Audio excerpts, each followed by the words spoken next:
Alright, AGS1 fans, we're back with mod 1.6. This one's all about this giant gumball machine, which you can see here with my amazing drawing. You guys, the facts about this gumball machine: there's 15 pounds of candy in it. Each pound is 180 candies, and when you turn when you put in a quarter, turn the crank, 7 candies per customer come out. So the first thing I think we need to think about is how many total candies are in there. So if you have 15 pounds and there's 180 per pound, you can just multiply those together to get 2,700 total candies. So let's start with a little table. At 0 customers here, there's going to be the full amount, which is 2,700 candies. But then each time that somebody takes 7 candies out of the machine, it's going to decrease by 7. So I feel like we've had sequences that go up by a certain number each time. This is the first time that it's going to go down by a certain number each time. So I'm just subtracting 7 off of all of these numbers to get the next number. 2679. Probably should have left more room in there. 2672. And then subtract 7 again, and we get 2665. And then this would continue forever. Well, not forever, because eventually it's going to get 0 candies. I think there's a question about that on the formative, actually, about how many customers it would take until it gets to 0 candies. First up, we're going to talk about a recursive and an arithmetic sequence. These are 2 big words that should be included in your toolbox for the day. You guys remember that recursive means that it's always using the term before. So if we're going to find the nth term, then you take the term before it, which is f of n minus 1, and then you have to add, nope, not add, come on, Jolly, we're going decreasing, so subtract 7 off of each one. Now, you might think that's a great recursive formula right there, but I've forgotten something. I need to say where my first term is. So there's a couple ways you can say this. You could say the 0th term or the first term.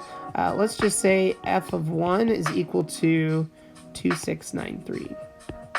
Alternatively, you could say f of 0 is equal to 2700. Those are both fine. It's just like, it's sort of like an anchoring point for the sequence. It tells us where to start.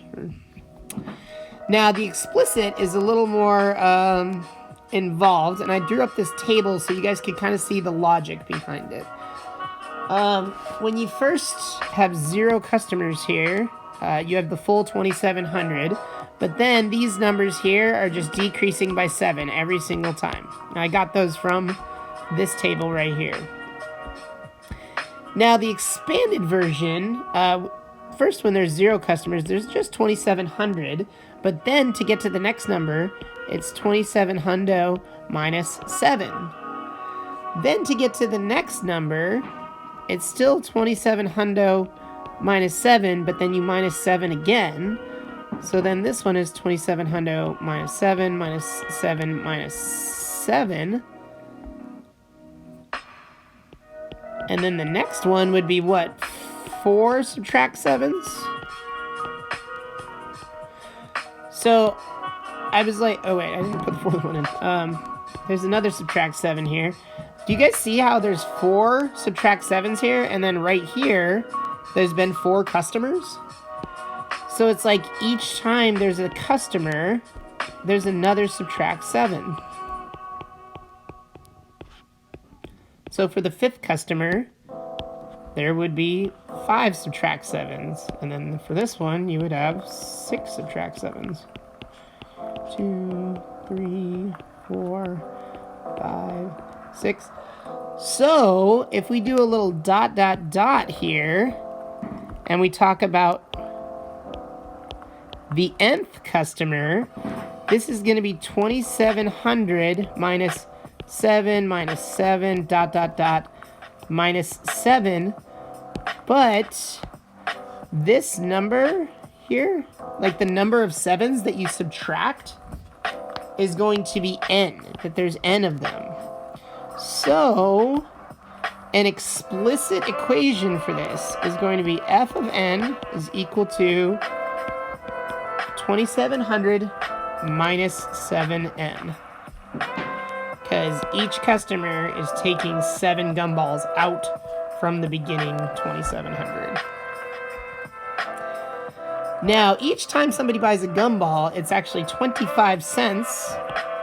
So I started to build up another table for how much money is going to be in the machine. When there's no customers, there's no money in there. Then the first customer puts a quarter in. Second customer puts another quarter, so we have a grand total of 50 cents. Then 75, then $1, ...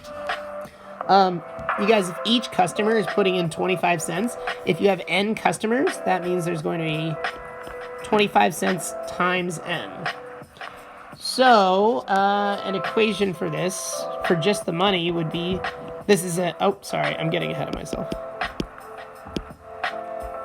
A recursive equation for just the money is f of n equals each previous term, but then added by 0.25. It's another arithmetic sequence that's going up by 0.25 each time. Now, for that, we should probably say what the first term is. So f of 1 is equal to 0.25, because when there's one customer, there's 25 cents in there. Remember with your arithmetic that you always need to have a starting term, either the 0th or the first. The explicit is just going to be this guy right here, that it's 0.25n, because it goes up 25 cents each time.